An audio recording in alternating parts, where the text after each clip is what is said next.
Bonjour à tous, aujourd'hui on va décortiquer la manière dont les autorités fiscales utilisent des méthodes de plus en plus intelligentes pour trouver l'argent qui n'est pas déclaré. Et tout ça, ça commence avec un chiffre énorme. Voilà le chiffre en question. 1 milliard de shekels.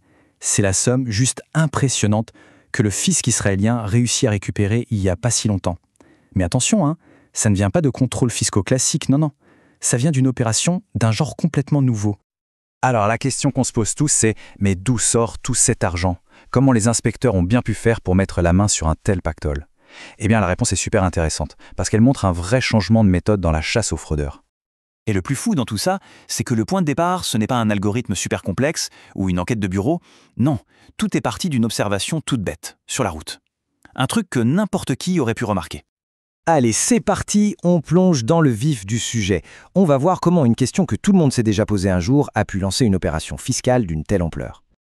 Sérieusement, qui ne s'est jamais dit ça en voyant passer une voiture de luxe flambant neuve? Mais comment ils font pour se payer ça? Eh bien, figurez-vous que le fisc s'est posé exactement la même question. Et ils ont décidé d'en faire le cœur de leur enquête.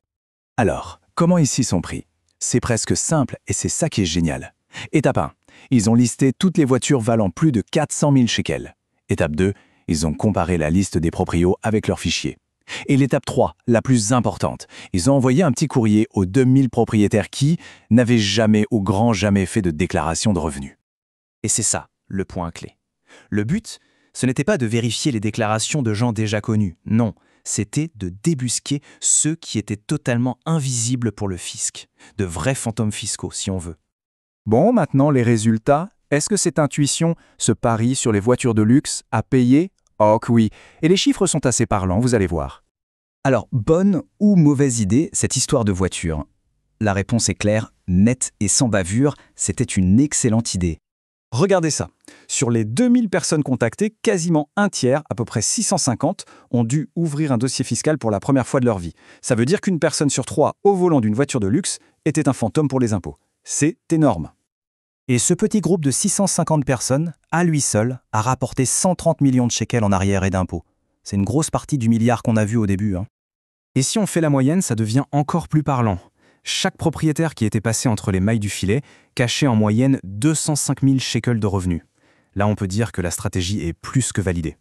Mais attendez, l'histoire ne s'arrête pas là. Parce que cette enquête, si elle a été un succès, a aussi révélé quelque chose d'assez inattendu, un petit rebondissement. On serait tenté de se dire, ok, donc les plus gros fraudeurs, ce sont les proprios de voitures de luxe. Mais est-ce si simple? Le fisc s'intéresse à d'autres profils, et quand on compare, c'est assez surprenant. Et là, ça devient vraiment intéressant. Regardez les autres profils. Les gens qui voyagent tout le temps à l'étranger, par exemple, ils cachent en moyenne 34 000 shekels par mois. Et ceux qui ont plusieurs appartements, 25 000. Ce ne sont pas des petites sommes. Et voilà le fameux rebondissement. Si on se demande qui est le plus susceptible de ne rien déclarer du tout, eh bien ce ne sont pas les proprios de voitures. Non, les champions, ce sont les voyageurs fréquents. 38% d'entre eux n'ont pas de dossier fiscal. Les voitures de luxe arrivent juste après. Donc pour résumer, c'est ça la grande nuance. Les proprios de voitures de luxe, quand ils fraudent, ils cachent de plus grosses sommes d'un coup. Mais les grands voyageurs, eux, sont tout simplement plus nombreux à être complètement hors système. Ce n'est pas la même logique de fraude. Ok, prenons un peu de recul. Qu'est-ce que tout ça nous dit sur la façon dont le fisc travaille aujourd'hui? En fait, c'est le signe d'un vrai changement de mentalité. Le concept central, c'est celui-là, les signes extérieurs de richesse. Une belle voiture, plusieurs appartements, des voyages aux 4 coins du monde. Avant, c'était juste un statut social. Maintenant, pour le fisc, c'est devenu un data point, un signal d'alerte qui peut déclencher une enquête.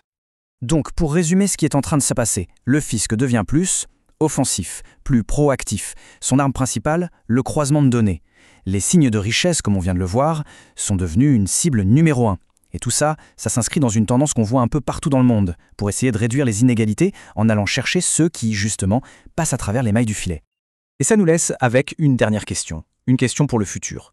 Aujourd'hui, nos vies sont de plus en plus connectées, nos données sont partout. Alors après les voitures de luxe, quel sera le prochain signal? La prochaine voiture de luxe qui allumera les voyants rouges du fisc. La chasse en tout cas est loin d'être terminée.